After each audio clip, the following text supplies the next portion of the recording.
everybody. So many of them. Welcome to Founders Therapy. Smarter numbers, less nonsense. Thank you so much for being here. With the 72 other events going on between 5 and 9 tonight, we are glad that you got here tonight. How is everyone's tech week going? Good. Busy. Yes, busy. Very busy, indeed.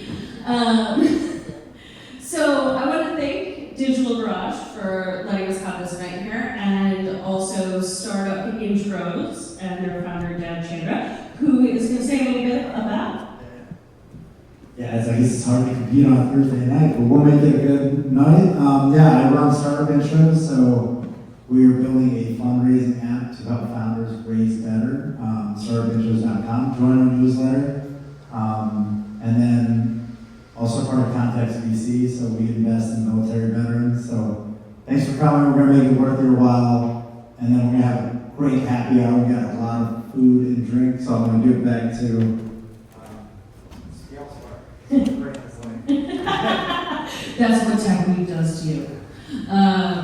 So I'm Katie Whitcraft. I am one of the founders of ScaleSpark. And what ScaleSpark does is when you are overwhelmed with the budget and bookkeeping you haven't done in months, or you have a report due and you haven't looked at your operations for a while, and all of that is overwhelming you and crushing you down as a startup, ScaleSpark comes in and we analyze and we diagnose the bottlenecks and then we fix it for you. So all of your operations work together, they're automated, they're integrated, and they do the work for you so you're not focused on your operations instead of growth. I fell in love with operations a long time ago, and that's where Founder Therapy and ScaleSpark started from.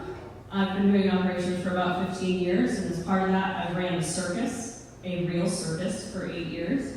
And I found out very quickly that if you can balance flying trapeze workers' comp with grant reconciliation for the government, there's not much in operations that scares you. So I love operations, and that's what became ScaleSpark and Founder Therapy. And tonight, we're going to be focused on financial operations, and I have an amazing panel next to me. We have Tejal Shah, who is VP of Investment Banking at US Capital Global. We have Tony Padilla from our amazing sponsor, Western Alliance Bank, as the VP of Startup Banking. Next to him, we have Serge Amzoub, and he's the CEO and founder of Versa, which is an amazing, awesome platform that launched Tuesday for creator financials to help them with that. And then right next to me, Wendy Roberts, who is, I found out today, an author, as well as the CEO of North Star Strategic Partners. So I'm going to give them a second to introduce themselves, and then we will dive right into the real stuff about financial operations. So why don't we start from Wendy and go this way? Awesome. All right. Good afternoon or good evening, everyone. I should say it's 6:45 p.m.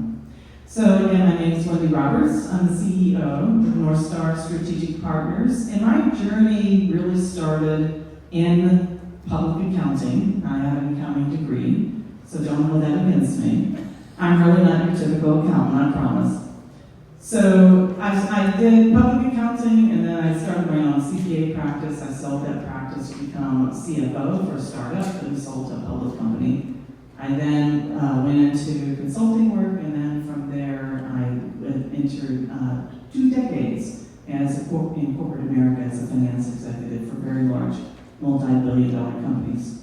So I retired from that and decided that I still had gas in the tank.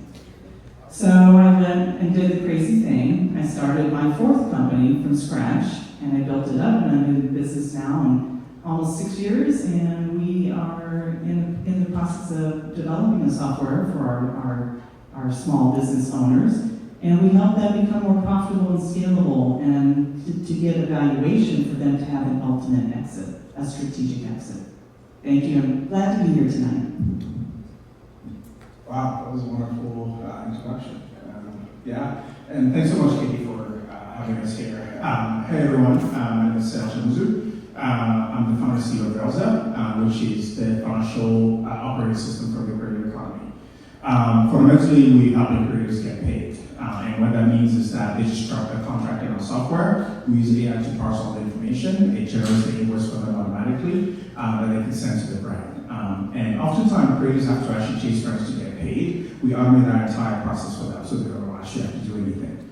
And then when it comes to tax time, you just want the tax prep, and then boom, they're good to go as a result. So we'll probably, you should chat a little bit here as well. And since launching Drudge, we actually started working with some of the world's best creators who are processing thousands of transactions. And so I'm like, you know what? We need to put someone to actually put this money. So I'm building a bank now for them to hold funds directly within Drudge.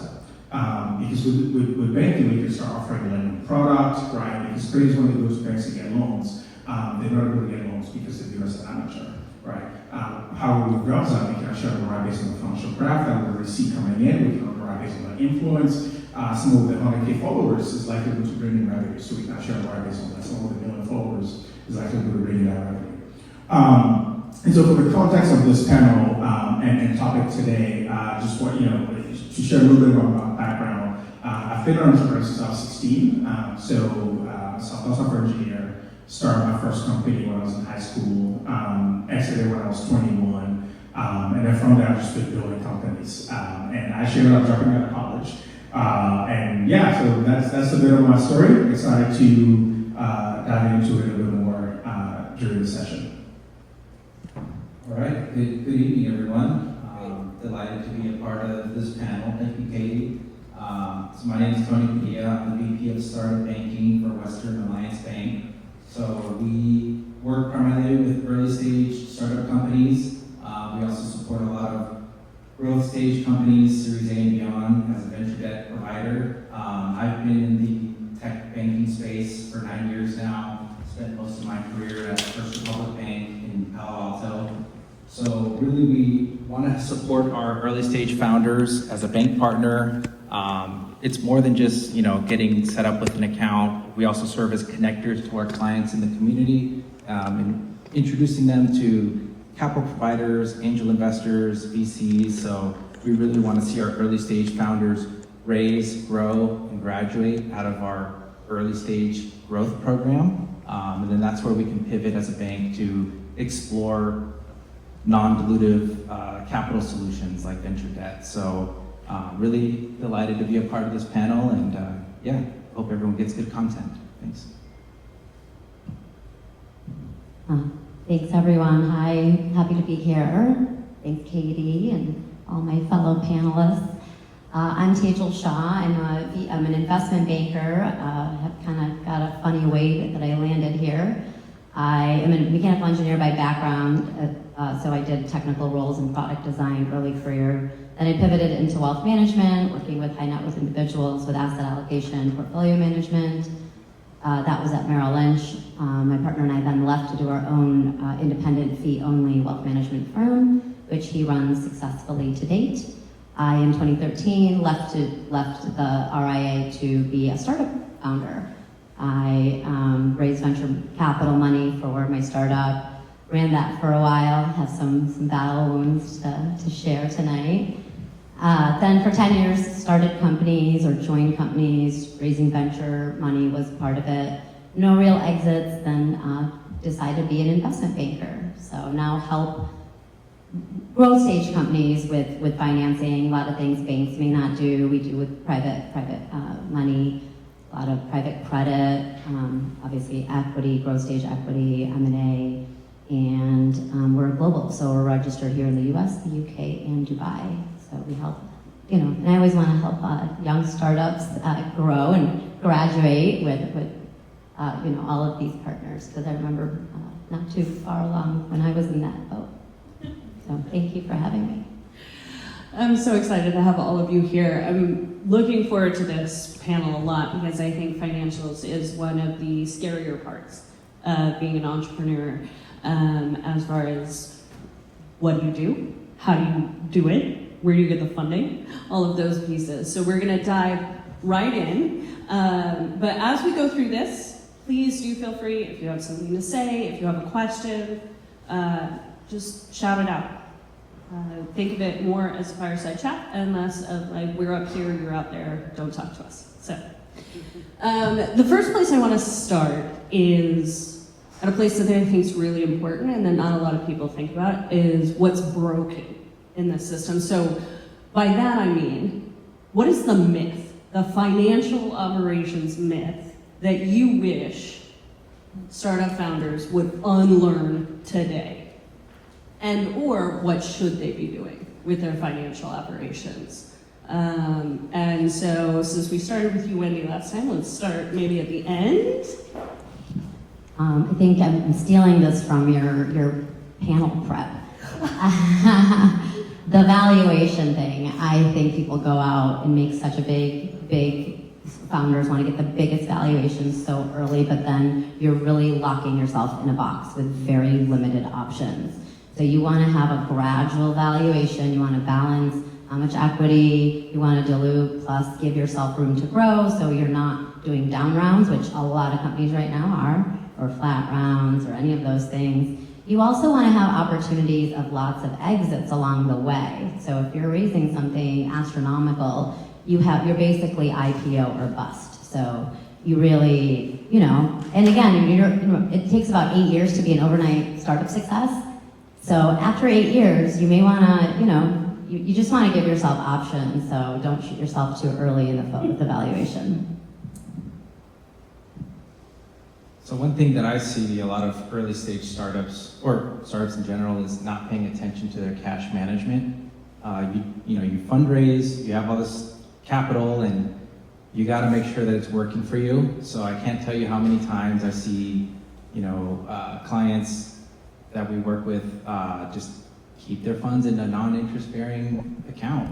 There's yield in the market right now. We did recently have a rate cut, but there's still yield to be had, and I think it's really important for founders to pay attention to where they're parking their funds, what's it doing for you, how is it contributing to your runway, and these are things that we dive deep on with our clients, is exploring like what type of, based on the funding that you raised, what type of solutions are open to you, whether it's like a money market account or, ladder treasuries or things like that. It's just really important to make sure that your funding is working for you. So that's super important. Yeah, no, that's so spot on. And just quickly, right before we dive into it, just a smidgen. Move your chair, so there we go. There we go. Yeah, I just want people to see Teja when she says something, then and quickly, that's all. But no, I think you're very spot on that. No, so for me, what I would say is that one of the biggest fallacies in the startup world, and again, going with your, the initial panel prep, is startup raising way too much money, right? And banking on that as the way to be successful. Actually, it turns out it doesn't work. I've had first-hand experience with this where, and I think you all hear it, where they say don't raise too much, and oftentimes when you're that founder, you're like, no, I need some money. Like, what are you talking about? We need to raise, right? And sure, you need to raise, but you need to be careful how much you raise. And once you raise, be mindful that that is actually not revenue, right? It's investment. It's a tool to make things work and make things happen. And so, you should be very diligent in your process. So I'll give you an example. And I tend to give an example, direct example, that way hopefully you can actually learn from it, right? There was a company that this investor basically recruited, was like, dude, can you help me build this company? I'm like, sure, why not, right? And so I was helping him build a company. He put a fuck ton of money into this company, millions of dollars, right? But his premise was that, it's like, dude, we're gonna need to burn a lot of money before we bring revenue before, and VCs will understand. I'm like, no, dude, we're building a business here. We need to be bringing in revenue as soon as we can get it in the door, right? He's like, no, this is very typical startup world. We should, VCs will understand, right? They'll understand that, if we burn some money before we have a product, I'm like, no, dude, this is, I'm trying to help you with this. It's just not the reality, right? I shared the story. Lo and behold, we did get to the point where we were trying to raise venture capital. And again, he put a lot of money in, right? And I kept telling him, like, no, dude, it actually came to a point because of our equity structure. That's also something that 100% we can dive in later if you're interested in terms of how to properly set up your equity, right? But because we're equal partners, it meant that we couldn't really cancel each other out, when it comes to decisions, right? And because he was putting the bulk of the money into the company, more or less my hands were a little bit tied, right? And so no matter how much I was actually moving us towards revenue, it was always, no, we need to work on this feature that can do this. And I'm like, dude, what do you forget the features. We need to build things that someone's gonna pay us for, right? And so for the better part of almost a year and a half, right, it was always an uphill battle to make sure that we released product that people paid us for, right? And I will say this, ultimately, I actually ended up, ending the partnership right on my side. I mean, I did help him build it, right, to a point, but it wasn't the type of company I wanted to build. I want to build a company that makes money, right? And so with Velza, I mean, literally from day one, we actually already have revenue, right? And so, I mean, I was just so adamant about it in terms of you need to be building product that your customers pay for. And in fact, I feel super lucky now to be at a place where I don't spend time building features that no one needs. You know what I mean? And there's also an aspect where as a founder, a lot of us founders hear a lot of sweet nothings, right? Where you talk to a potential customer, they're like, oh, you know what? If you build this, I'll buy. Oh, great. Can you sign right now? Sign this right now. Can you give me the money, right? But I think if you're even next level, you would do your research, which is, if you get a good understanding of what the problem is, build something very quickly, especially in the AI world now. I mean, come on now. You can build something in 2 weeks, a month and a half, maximum, and put it in front of someone. So when you talk to someone and it's like, yeah, this is a problem, sell them right then and there. And if not, then it's not a problem, move on. Listening to him talk, I think of 2 words: market research.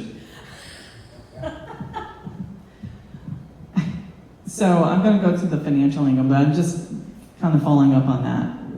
I think many business owners make the mistake of building a product they think is going to work, when you should be building a product that the market wants, right? And so all the amount of money that you raise doesn't mean anything if you don't have 2 things. One is net profit. The second is cash flow. You got to have those things, because cash is king. If you don't have cash, you're going to go out of business. And so I think of myself, I think of myself as really as an educator, as a teacher. With my main goal is I want to help all small business owners find their North Star, their Polaris. That's why I named the company North Star Strategic Partners.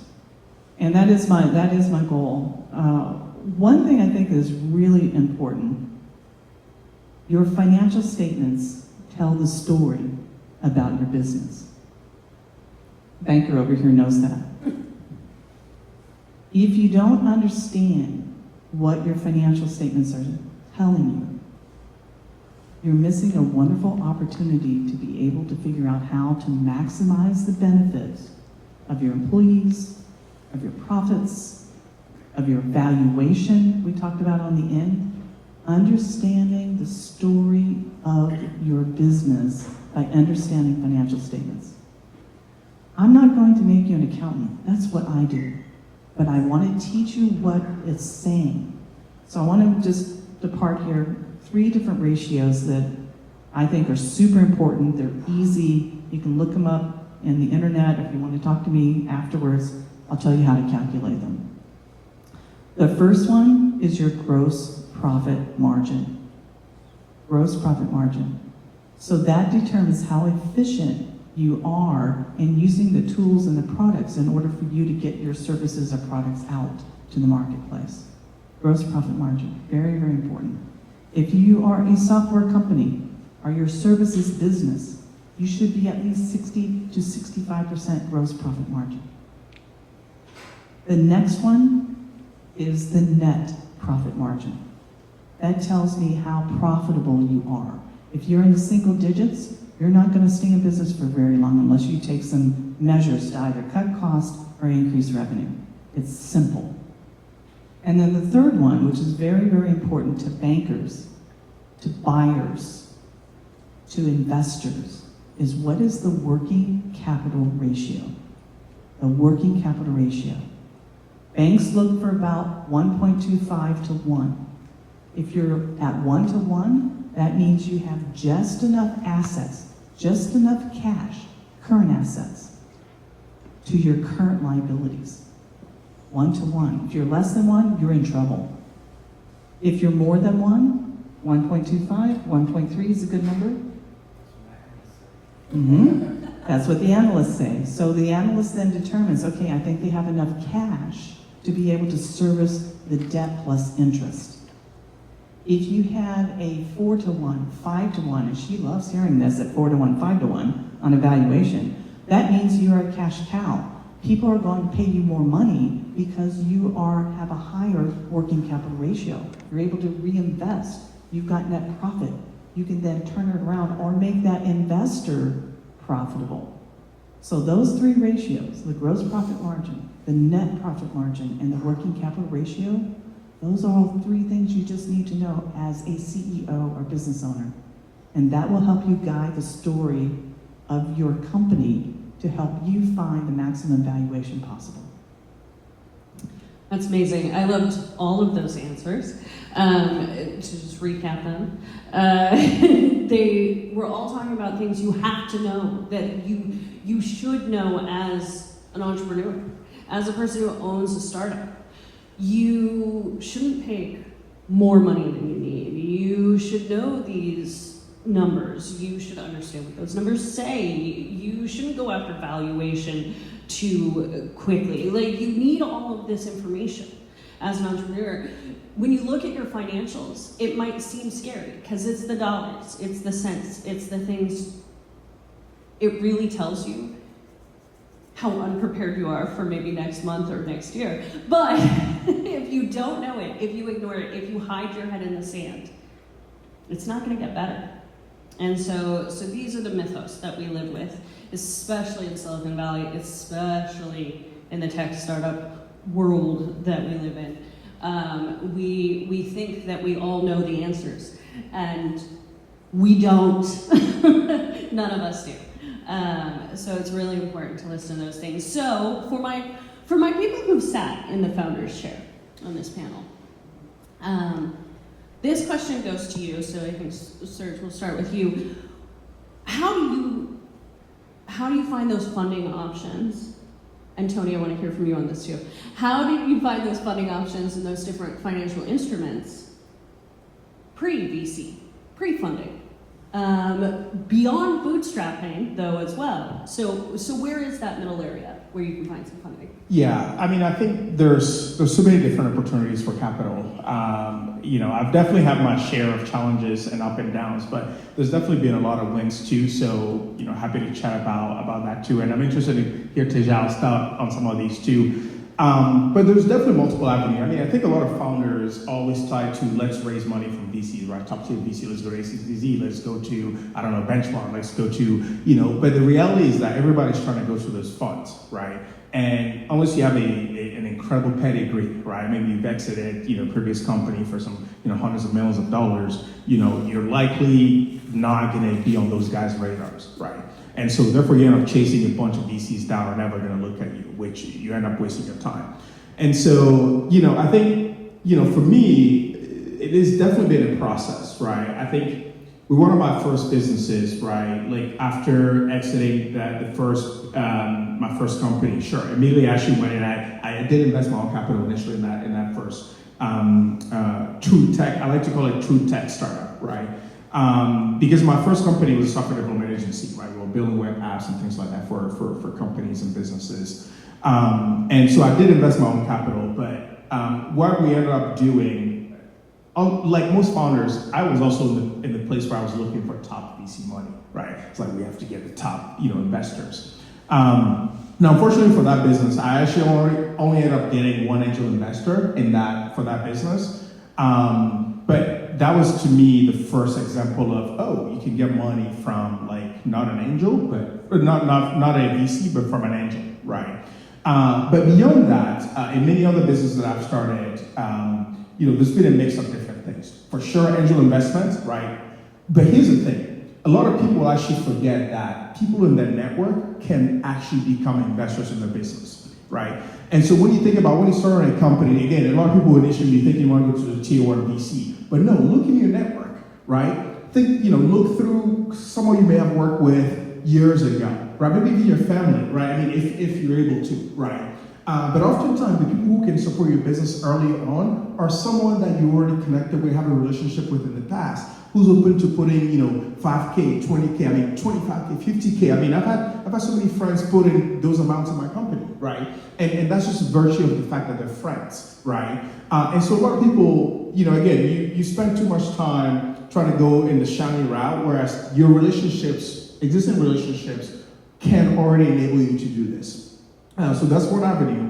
And then the second, a lot of people don't talk about this often, especially when you're running a SaaS business or a startup, right? Which is going to the banks, right? And, because a lot of people are like, well, a SaaS business, technically, sure, they do say don't go to the bank, but if you do it right, there are financial institutions, oftentimes they're called CDFIs, right? Community Development Financial Institution, that have certain type of loans, right? That they can give a early stage SaaS company, right? Now, assuming you can, you have some sort of money coming in, right? Whether, again, it's through those angels, right? But as long as you have some sort of capital in the company, you can get these early stage loans that can basically help you from a working capital standpoint, right? To get your company off the ground.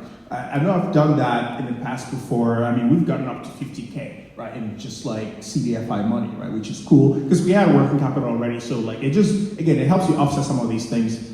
So those are things that a lot of founders don't think about, but you should definitely think about depending on the type of business you have. Let's just start there. I'm sure a couple of others will come to mind, but like I said, I want to hear Tejal's perspective as well on this.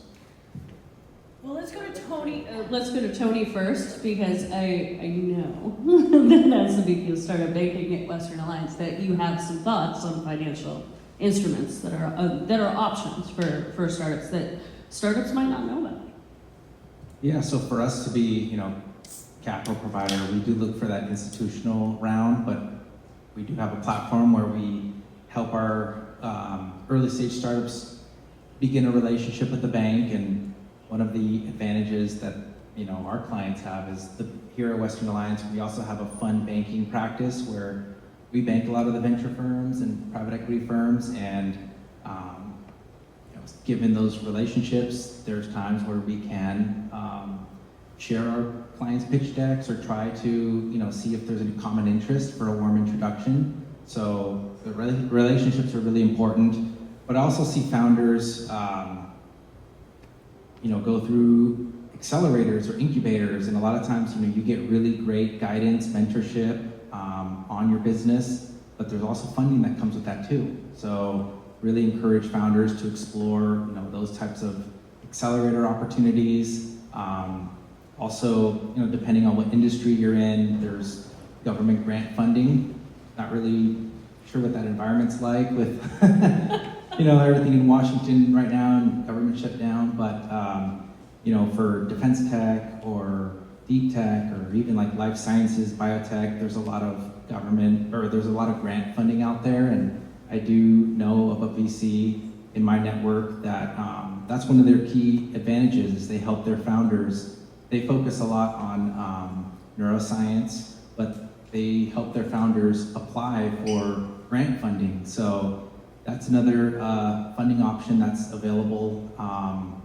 And then, venture debt is something that comes a little bit later, closer to the Series A round, but really important to have a relationship with a banking partner that can help you explore those options too. So that's what I see in the market. Yeah, and to Tony's point, some of these funds, government grants are called like SBIR, in case folks were interested in noting it down. That depending on which branch of the government you're serving, you can actually get these. Basically, it's free money that the government invests in a company to grow. You'll also hear it referred to as SIBR, just depending on who you're talking to. It's very strange. So SBIR or SIBR are the same thing. We were just talking about this at a dinner I was at last night, and it turns out you call it SIBR if you're in the government. So like government employees call it SIBR, but the acronym is like SBIR. Because I was saying, oh yeah, the SBIR, the person's like SIBR, I'm like, so anyways. Okay, I can rely from my experience. And I remember I started my first company in 2013, so a different time. First of all, you have to figure out, what kind of business are you starting? Like, is it a venture backable business? Is it a product? Is it a service? And all of the funding mechanisms operate slightly different for any of those. And depending on what kind of business that is, everyone, but both what you said are all those instruments.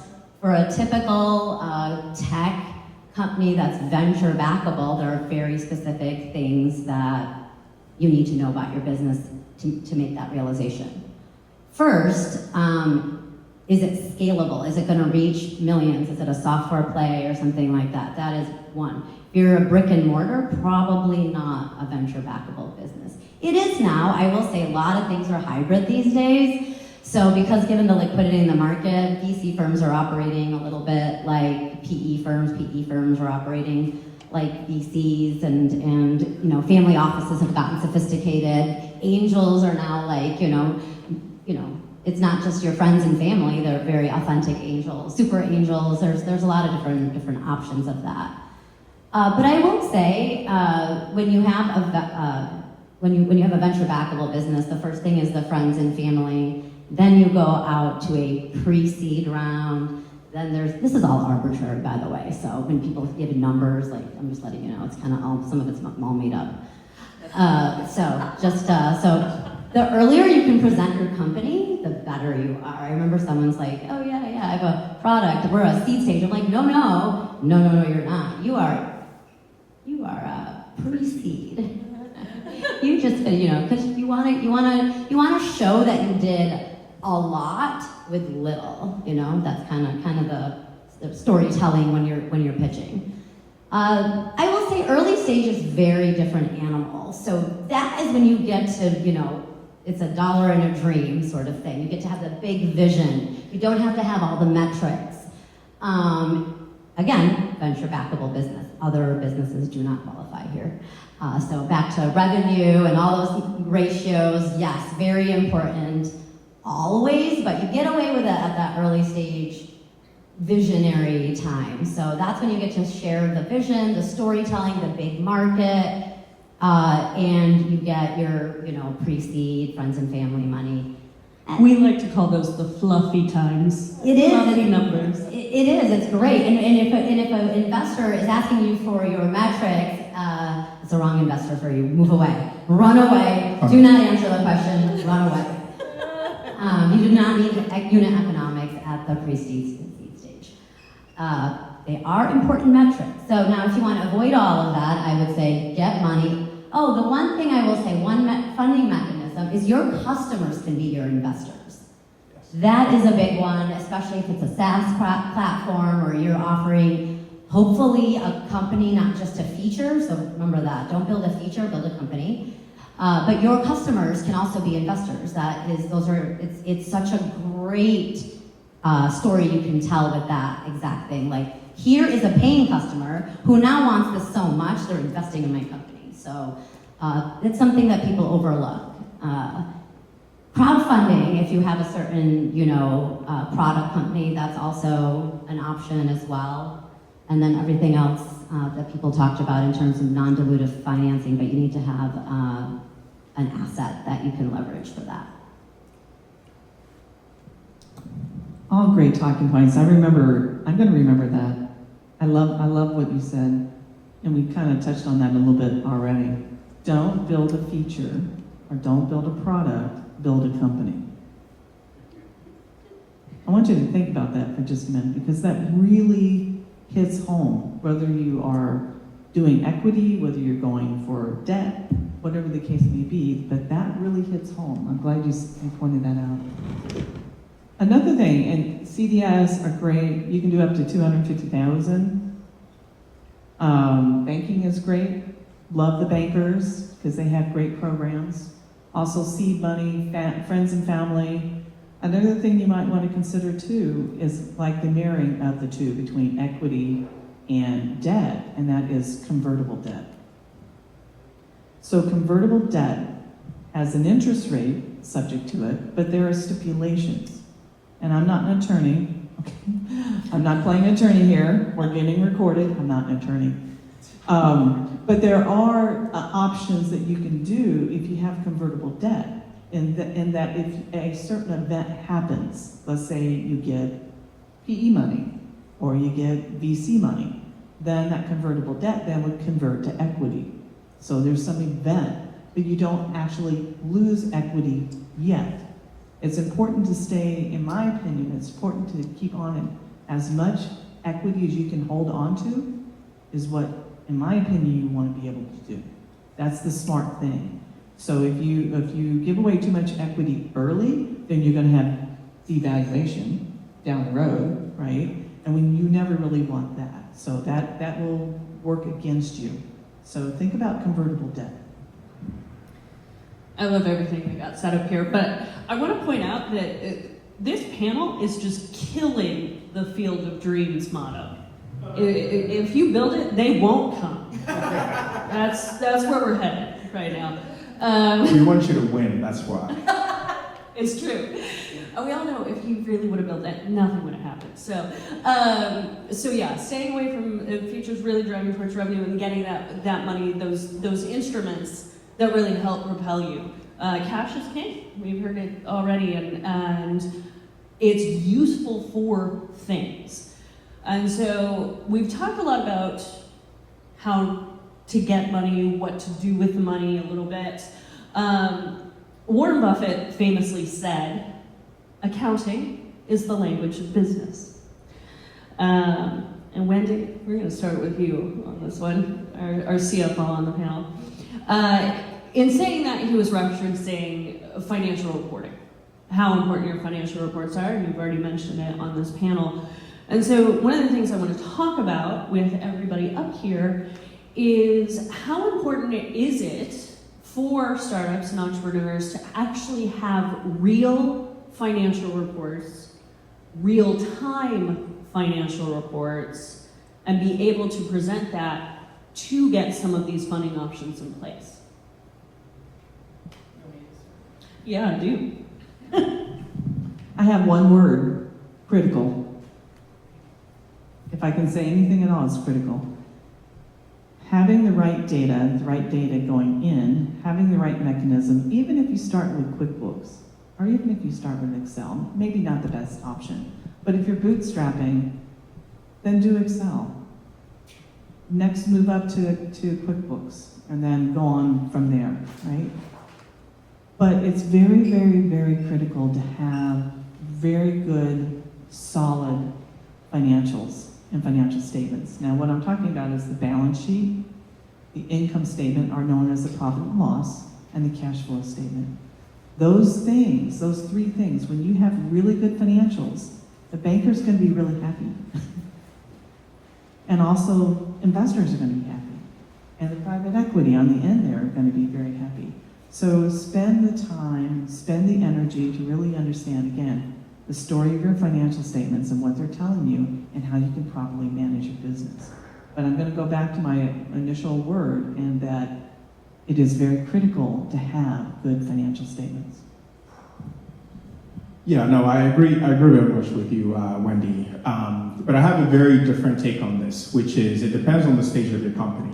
What I mean by that is, there's a saying how, as an MBA, you expect, like as an MBA, right, you study finance, you get all this, business degree, and how Excel works, and you put the numbers in. But it doesn't actually mean you know how to make the numbers happen, right? And as an early stage founder, it's your job to make the numbers happen, right? You can build beautiful models, but if you don't have your fundamentals right in terms of how are you approaching customers, if you don't have systems in place, right? Ultimately, you need systems in place, right? If you don't have the process in place to actually get the money in the door, that beautiful model is for nuts, right? And so, I said this because my main company, before we transitioned over to Velza, we were helping accountants and CPAs automate tax filing and advisory reporting, right? And the whole aspect of advisory reporting is for business to look at their monthly financial statements and for professionals to actually tell them how the business is performing, right? Hey, revenue is down due to A, B, C, D, and Z factor, right?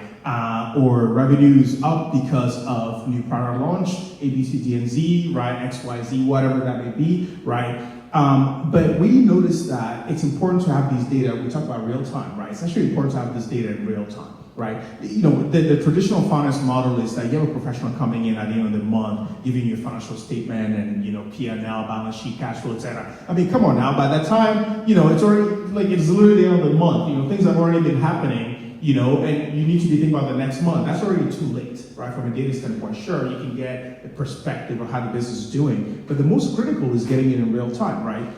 But in order to get to that point, you need to get to a point where you actually have an operation running, right? To be able to see the numbers live. And that's fundamentally what Datatrix, right, my main company, was doing. So I recognize the importance of that, but you oftentimes have to build to it. Right, and to build to it, you have to be a founder that can put process. Again, this is why when you go to VCs, they're asking what's your GTM, right? What's your go-to-market strategy? Because you're trying to figure out how are you going to be bringing money into the door, right? And so, as an early stage founder, yes, finance is important, but making the numbers actually happen is more important. Because once the numbers are happening, that's when Wendy is in the spreadsheets. That's when Katie, setting up your dashboard. Letting revenue inflow, outflow, right? This is where you go into Tony and you're like, hey, dude, man, we just got 100K in the bank right now. We have our manufacturers who are, waiting for us to basically put in new orders, right? New customer waiting for product release. Can you give me a loan to make that happen? And Tony's very happy at that point. He's like, oh man, this is perfect. Here's $200,000 just to get your product out the door, right? Because he can see your balance sheet, knows that things are happening, but that's because you've taken the necessary step to actually get customers in the door.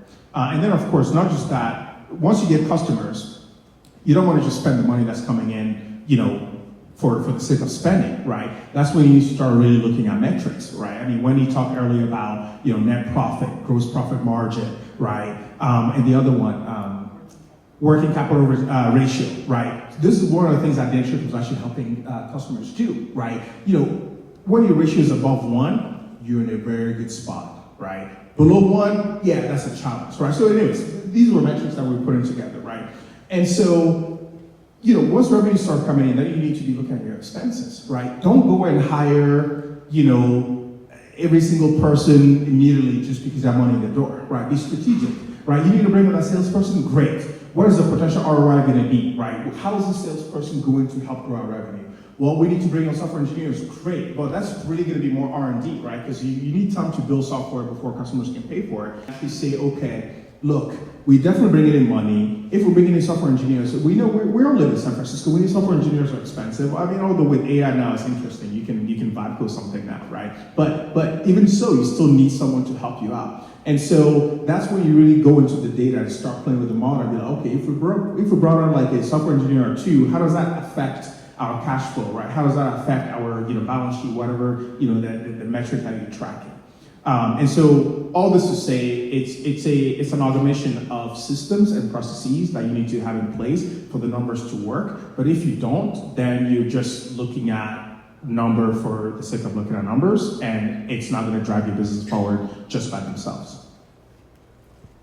Yeah, I agree with everything Serge just said. Knowing your numbers helps you make calculated decisions when in the business. It also gives you clarity of what's happening with inflows and outflows and projections for how to grow and approach the market going forward. But it's also important to secure fundraising. When an investor wants to do their due diligence and take a deep dive, they want to see a clean data room. They want to see clear, visible, metrics that they can assess to, work towards giving you a term sheet.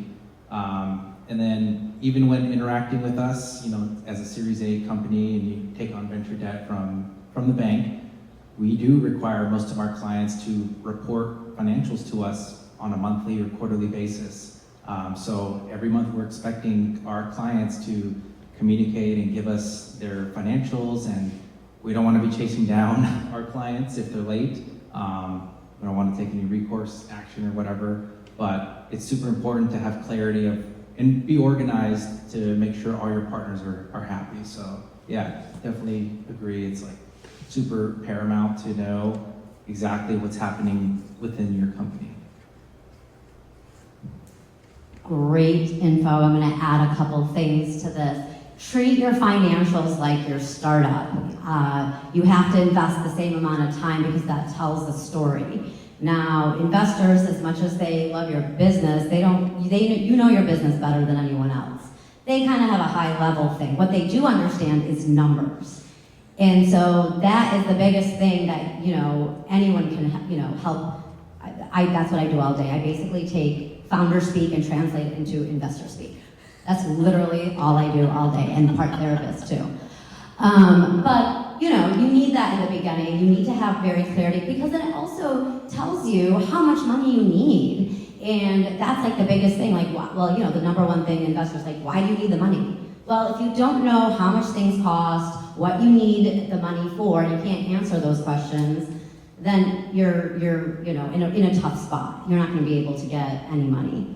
And if you don't do it right from the beginning, it's going to cost you a lot down the road when you hire someone to, like Wendy or someone else to like help you redo everything. So she may be fine with it, but you may not be.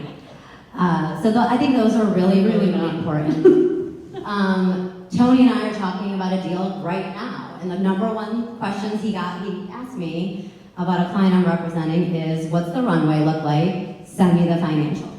So, this is still a fairly early stage company, and even in my first questions or information I'm asking for potential clients is those three things, the high-level financial statements. They're very important. They're very important to make decisions. They're very important to know your numbers, to understand them. Going back to what Wendy said at the beginning, they're not just critical, you have to understand them to a certain extent. Not everyone needs to be an accountant, but if you own a business and you cannot analyze financial reports, especially your own financial reports, then it's an issue. And then going back to what we've heard other panelists say is it's about the real time, right? It's not, you don't need it a month from now anymore. It's not that way. When I was starting out in accounting, very young, toddling into accounting, you close your books every month, every quarter sometimes, depending on your business. Like, you just do the thing. If you don't know what your numbers are yesterday, today, that's a problem. So it's getting to that point, especially with technology, where you're seeing it exponentially, that people who are investing, who are giving the funding options to startups and to businesses, are looking for that level of real-time data. Send me your numbers at 5 o'clock. I want to know what they are for today, right? Like, that's where we're getting to. And if you don't start out well, it's true, there's people who fix it, but it's much easier to start well and go from there. And that automation and using the technology and the resources is getting to be that really important piece to it. And so we've talked about a lot of things, and so getting towards the end of this, there's trade-offs, right? We've talked about some of them on other questions and things like that. When you're looking at the financial trade-offs, operational trade-offs, you've all been in startups, worked with startups, advised startups, been a startup. How do you think about those trade-offs? Where do you start? What do you talk about the options being? Do you raise now? Do you wait? Do you hire now? Do you wait? Like, how do you look at these things? And because of Tony's particular situation, sitting with a lot of startups and advising them kind of financially and through some of those hard options and what their options are, when someone comes to you with those type of questions and they're looking at what their options are for that ever-present cash flow, how do you look at that?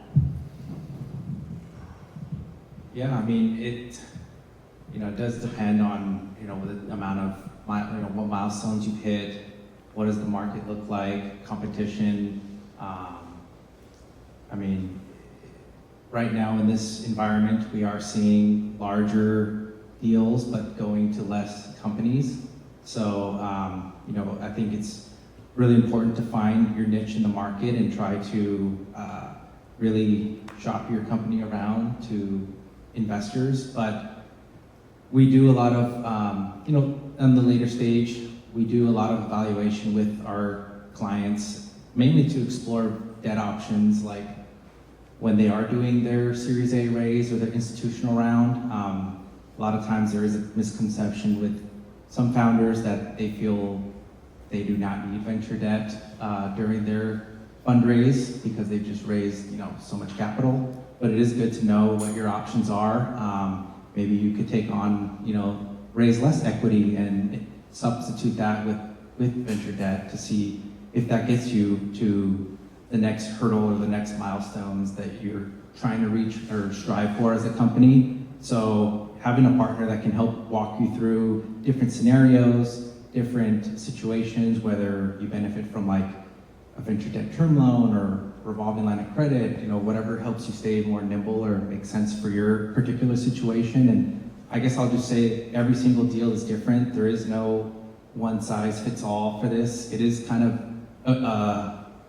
an art that my team does. My credit team does, they build out all these facilities, but it's just important to really understand, what options, funding options are available to you, and align yourself with partners that can reach, help you, raise that type of capital. So. Are there investment banker? Yeah, I think Tony's spot on. The market is, I've been here 25 years. I came here when it was the dot boom. And then everything, the crash. And so I've seen lots of cycles, and the cycles are very similar. Right, it was Web 1.0, then we went to Uber for X and all of that. Then we went into, all the crypto and Bitcoin. Then Web 3, then we, now we're at AI. So, the themes in terms of what's hot has been consistent.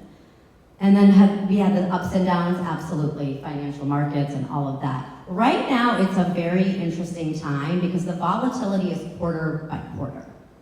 So you really can't bank on anything to go your way or not. So having banking partners and everything else to guide you around that, and we're in a very heavy VC centric place where these types of options are not talked about as much. I am still educating even VCs on like these mechanisms, especially for early stage VCs. I'm like, this is good for you. Non-dilutive capital is good for you too.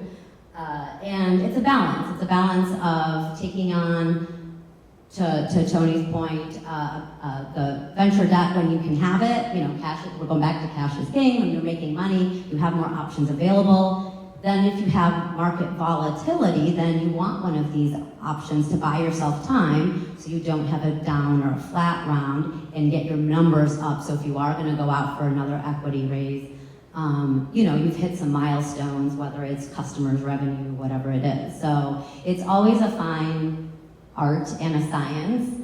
And given just market volatility, this is why you should know everything in real time.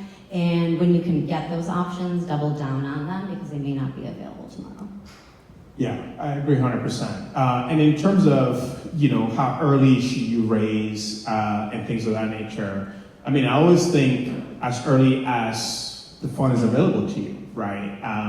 In a sense that sometimes I meet people where they're like, oh, I'm not sure if I should raise yet. And then it's like, you just need to do it, right? Because, you guys may have heard this a lot, but fundraising takes time, right? You don't just go and talk to someone. It needs some time when the person's already committed and they've already signed. It can take months for them to be wired, right? Like, unfortunately, those are rare, but it does happen, right? And so, anyways, in terms of early, raise as quickly as possible. And we talked earlier about, how much should you raise, right? My motto has always been raise as much as you can, right? right? Just because you never know how things are gonna shape out, right? That said, that means if you end up being so lucky that you raise, like, for lack of a better word, a fuck ton of money, right? Excuse the French, right? Like, be strategic with that, right? Don't go and blow it all. Like, that means you're lucky, right? Take that as a positive and be smart with it. And then the other thing where we talked about, how to be capital efficient, right? You can go to Tony for venture debt, right? Once you Series A, B, etc.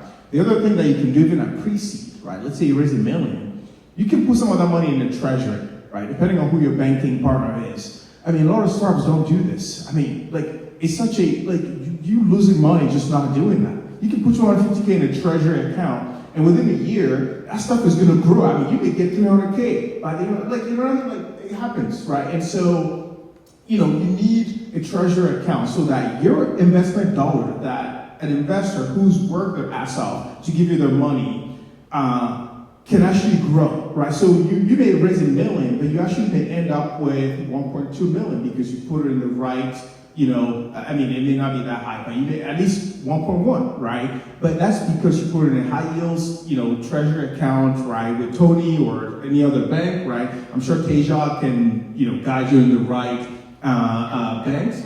Yeah, exactly, right? And so that's also one of the strategies that a lot of founders don't think about, but it's actually one that really extends your runway.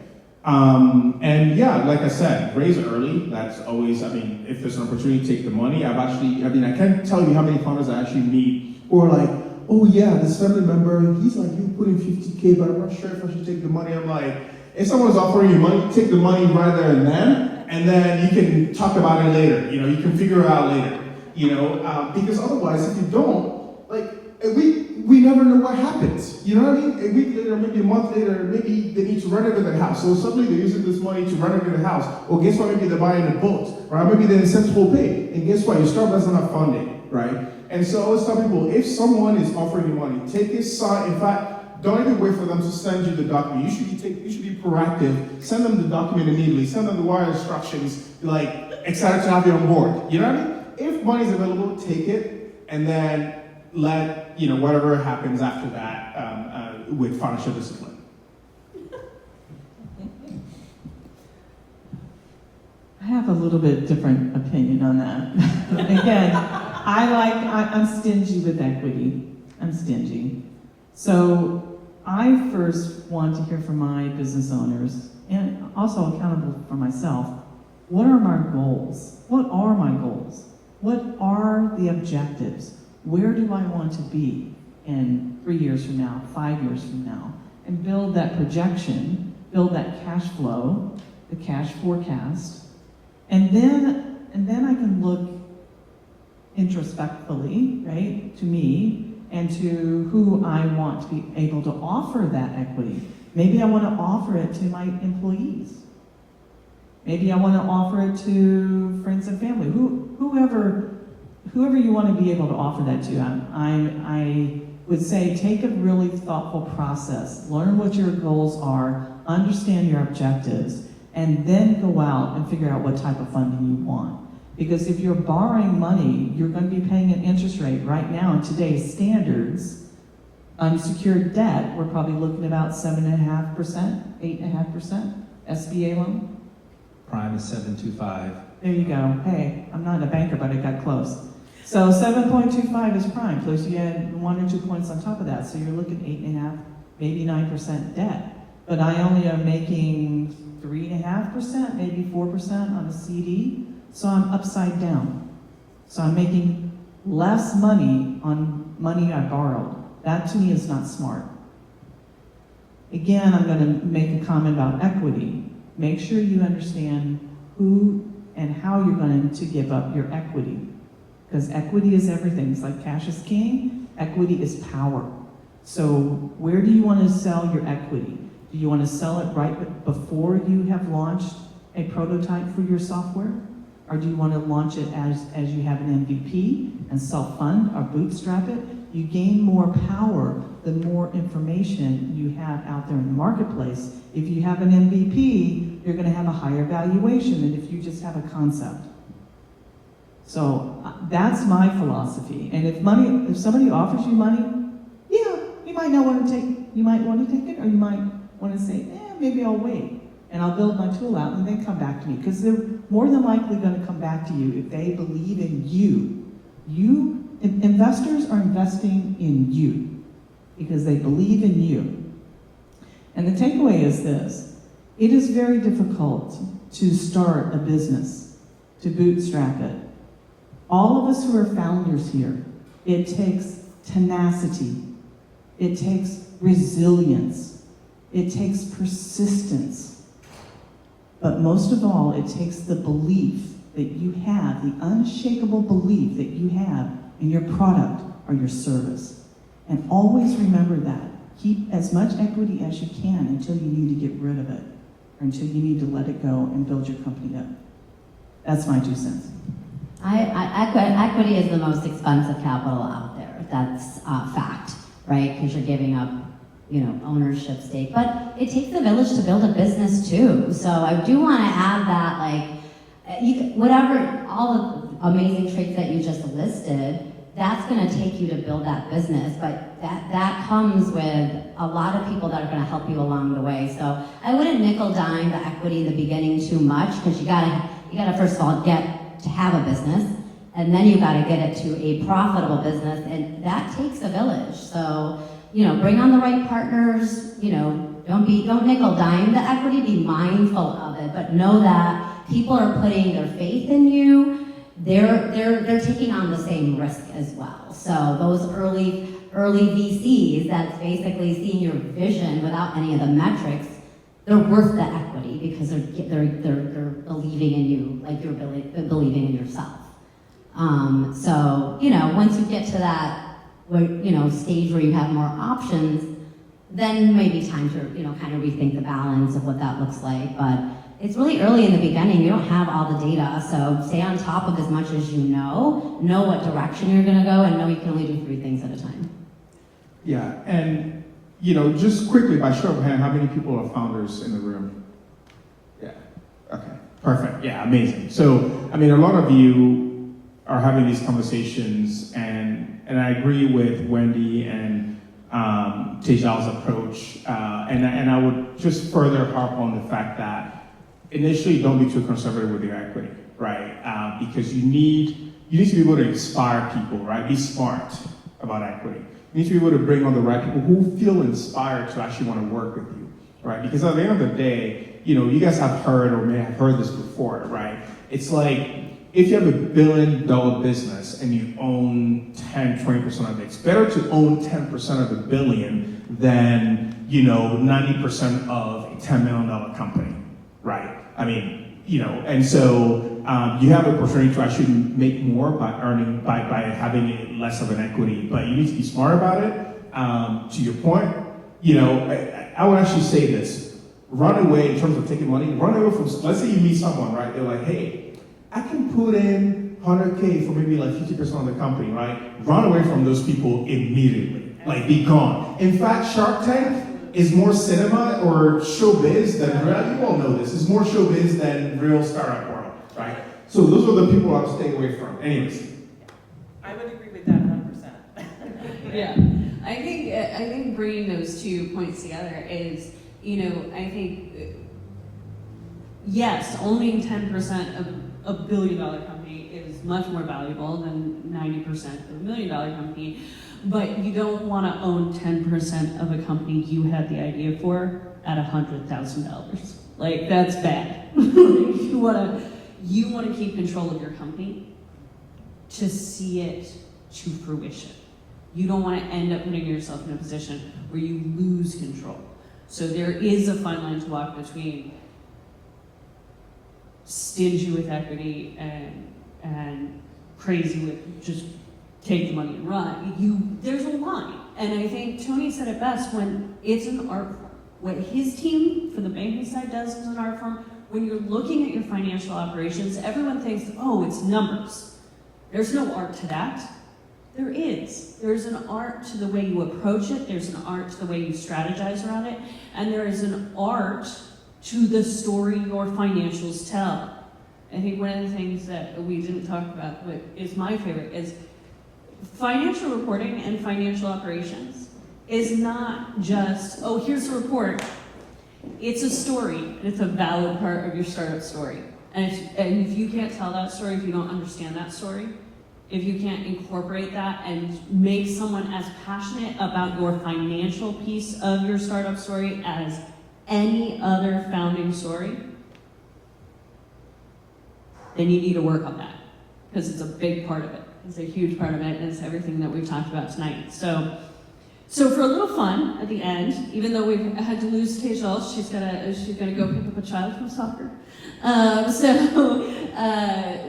We're gonna do a little game that I like to play called BS. So I'm going to say a wisdom one-liner about financials, and our panelists are going to tell me whether it's fact or nonsense. Well, let's just be clear. We're all adults here. Whether it's fact or bullshit, and why. So I'm actually going to hand off my mic to Serge, so you all have a mic, and I'm just going to be real loud. Okay. I think I know how you all feel about this one, but we're going to do it anyway. Revenue solves all problems. Facts. Serge is on. Oof. I'm gonna call slight bullshit. BS. Okay, we're going to start with the BS, Serge, first, because I know you got stuff to say. So for my bullshitters, why is it bullshit? You want me to go? You want to go? I would just say revenue doesn't equal profit. You need to be mindful of your expenses and, you know, the outflows. So, yeah, revenue is incredibly important, bloodline of any business, but you got to know what the outflows are. Agreed. So we talked about 3 important ratios, right? I do believe that you need to grow revenue in order to increase the valuation of a business. So you can think of it from that standpoint. We need revenue. But if you don't make any money, you really don't have a company, and it has no value. So net profit, how you manage your expenses, how you manage the operations of the business in order to be as efficient as you can. Remember, cash is king. If you don't have cash, you're not in business. So net profit to me is the deciding factor there. Yes, you should concentrate on your revenue. Yes, you should grow your revenue.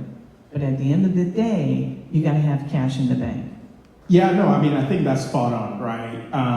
From a founder perspective, you need to bring in revenue first before you can, you know, a business is a sport, right? It's a malleable thing. Where we talked earlier about bringing on people to actually help you like grow, right? So you need people in different functions. But without revenue, you can't really be bringing on people who are going to start optimizing things, right?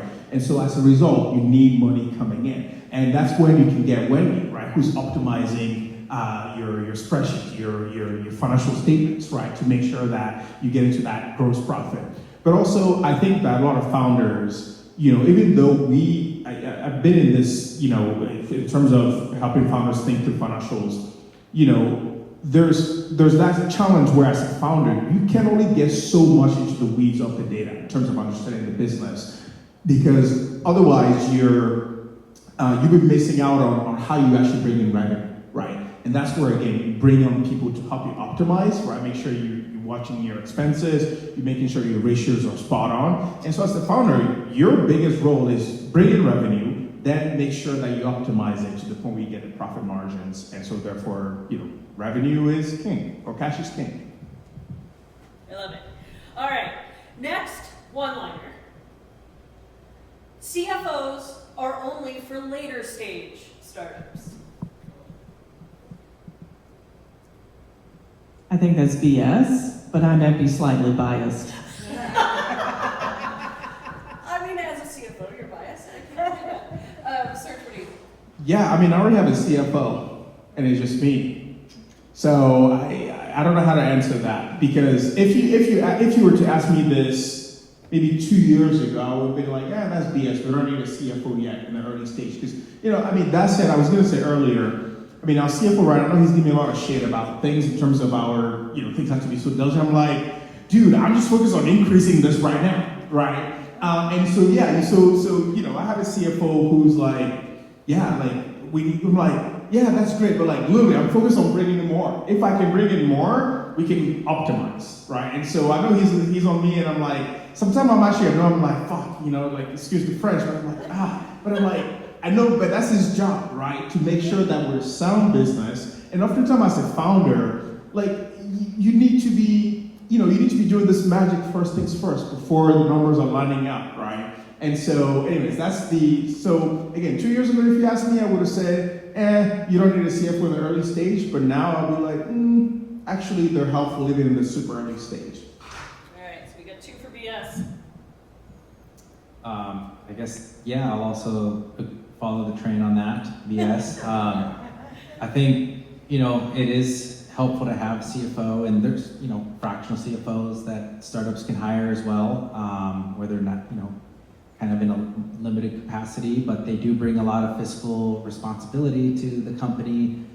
But I also think it's important to, let the founder, let the culture exist in its early stages. That is important, but I also feel like it's important to lift off some of those burden of the financials and budgeting and things like that from the founders so they can really work with their team on product. So in that aspect, I think the trade-off is worth it to, depending on everyone's situation. I think it's a pretty important role to have. Yeah, I'm going to follow up on those two, because I said I might be slightly biased, so I wanted to hear what those two said first. But as a fractional CFO, I do see a lot of founders, a lot of business owners try to do too much, try to be the numbers person, try to be the salesperson, try to be the marketing person, all of that.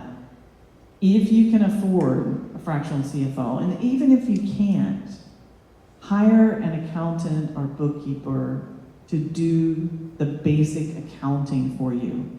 And then hire somebody by the hour, like a fractional CFO, to help you explain what's going on in your business to, again, get above the fray, if you will, so that you can think strategically as a CEO, as a founder, of what you need to do with the business, whether it is going and getting funding, whether or not it's going and creating a new sales opportunity for you, bringing in that revenue that he's talking about. That's super, super important. And if you hire a bookkeeper or an accountant and they don't take the time to go over the numbers with you, I'm going to say this, fire them. Fire them. Yeah. Find somebody who's going to take the time to explain it to you. And they don't necessarily have to be a CFO like myself, right? But find that person that can help you understand the story that we've talked about, the financial statements, what they tell you and what it means, and how you can strategically drive your company in the right direction to get the revenue that you need in order to turn that into a very profitable business so you can sustain it over time that will increase that valuation that you're looking for. So you can get that funding, so you can get that equity sold, and that will pay for itself in loads. And one thing I always say as a founder, when you're building a company, look, you're spending the next 7-10 years of your life working on something. You have to take a step back and actually understand where it is that you actually want to go, right? And you have to have that vision. And if that vision, you see yourself as a public company, then you need to develop financial discipline super early on, right? And if not, then you're going to be in a position where your financials are so messed up that literally bankers don't even want to touch you, right? And that's an issue, right? Or you're going to spend a fuck ton of money just to clean up those books, right? And again, that's a lot of money you're going to end up spending. And anyways, so I think you need to understand those goals initially, right? What is the outcome that you want for your business, or oftentimes it also comes down to personality too, right? Are you someone who can even run a public company, right? And if so, then you need to develop that discipline early on. And if you're just interested in like a slow growing business, which is totally fine too. I mean, come on now. If you want a business that's making $5 million a year and you're satisfied, cool, right? You can go that path too. But if you need to take that step back first and see, okay, do I want to build a public company here? Or do I just want a lifestyle business that is, making sure I have a great quality life, and then just forget everything else, and that becomes your decision. And I will say too, one thing we haven't talked about is strategic exits. So not necessarily doing funding or equity, but actually exiting out of your business. What does that look like? What's the goal? What's the objective? Or do you want to be bought by a larger company? Do you want to sell out to your employees? Maybe you have family members you want to sell to. All of that needs to be planned out, and having very good financials, going through the due diligence process is super important, because more times than not, when you're looking at small businesses being sold, the vast majority don't sell. And there's a reason for that, is because the financials are in disarray. When a buyer sees that you don't have good numbers that they can rely on for their return on their equity, for the money that they're paying down either through the SBA loan or through another mechanism, if they can't tie out the numbers, what do you think they're going to do? They're not buying a company. They're going to walk away. Right. They're going to walk away. So the last thing you want is to have bad numbers and presenting them to a banker, to an investor, or to a strategic partner, or to somebody who's buying your company. So it's very important to know your numbers, make sure that you have good financials and that they're solid as you go through the due diligence process. Okay, And something- so, to go back, was that a BS for the CFO or a fact? I lost it somewhere in there. I think she's BS. She's on the BS. I'm still BS. Yeah. No, Always. I already have a CFO, and it's just me. Velza, I got a CFO literally 2 weeks into the business. So financial discipline, you need it. Okay, one last one for bullshit, and then we're gonna do quick takeaways from this whole panel, and then we'll release you to more beer, food, or your next event, because I know there's about 1 million of them happening. So last one-liner. Cap tables don't need to be updated constantly. I agree. Fact. Yeah, facts. Banker. I would say that that's fact. I mean, definitely during an equity raise, you need to, recap and update that. But as far as weekly, monthly, I don't think so. So you say continuously? Constantly. Constantly, yeah, I don't think I would recommend that.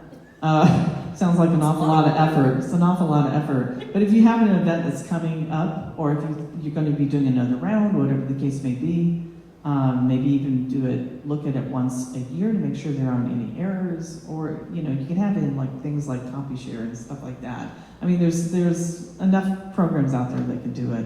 But I would agree with these guys. I don't think it's necessary. Yeah. Hey, I got them all to agree.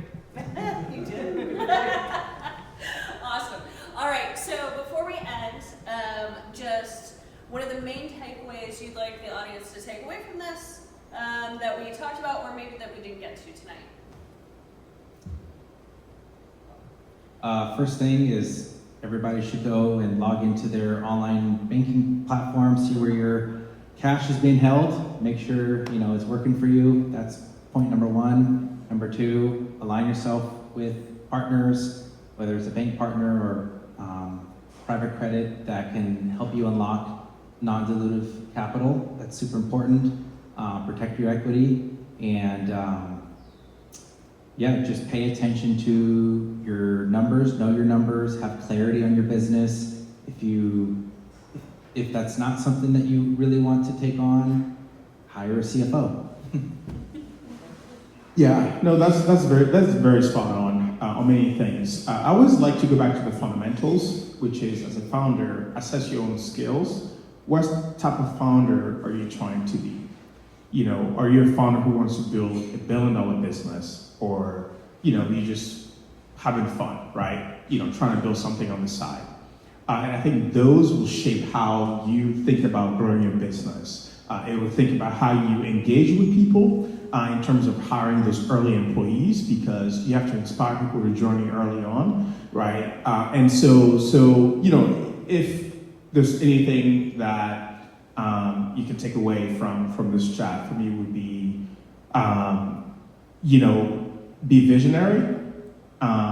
And while the numbers are important, they're incredibly important, remember that you're building a business for whatever lifestyle you think is the best for you. And if you can live to that expectation, don't approach it, right? But if you can, go all in. So I'm gonna say, take a look at your business from a holistic standpoint.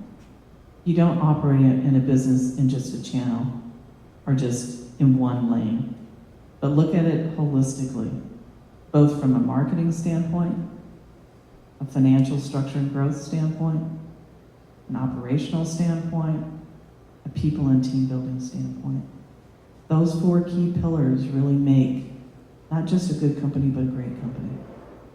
And if you focus on those 4 key areas, you will be able to have a company that you'll be very proud of, that will grow, will get that revenue that you're looking for, get that net profit that you're looking for, and you'll be able to move forward, maybe hopefully in some future, with a very good exit that's going to make you happy and everybody else that you brought along. And I'll say one other thing too about the people thing. It's so very, very important. I think there was a mention here about it takes a village to build a company. That is true. A company is just like raising a child. It is. You need good people around you. And one thing I've learned, and I'll go with him too on that comment, is to hire or to build, to understand who you are as an individual, as a founder, as an owner. What are your strengths and what are your weaknesses? Hire for your weaknesses. And then those people that you hire as your managers, figure out what their weaknesses are and what their strengths are, and then hire those people who report to them for their strengths and for their weaknesses.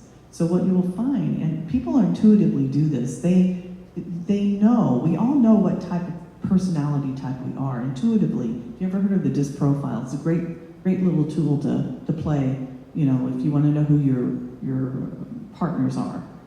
But when you build that philosophy, you will be able to build this wheel so that everyone is on the same page with you. You have that, you know the mindset where you want to go. You have your mission, you have your vision, and then they will come along with you. And when you have 150% of all of your people bought in to your vision and where you want to go, you're unstoppable. You're unstoppable. So I would say, to me, the biggest part is people and team building. And making sure that people know where you want to go, make sure your marketing is right, make sure you have good numbers, you've got good financials, you know how to operate, and you've got a great team. Yeah. You've heard a lot of resources up here, a lot of options for startup entrepreneurs and different things you can do. And I think one of the keys to me to take away for everyone in this room is if you're feeling overwhelmed with your financials as a startup, you have resources on this stage, in life, all over. People who will go in and fix them, people who have options that you may not have thought about, people who have been there. So again, just like Tijal said, it takes a village. Use your village. Don't let yourself get inundated and overwhelmed constantly with these financials. Don't be scared to ask questions. Don't be scared that you don't understand them, but ask about it. And we all love generative AI. Don't ask them. Please, dear Lord. Thank you so much for coming to Founder Therapy. We do this once a month. It's always about operations because ops is not sexy until it saves your ass.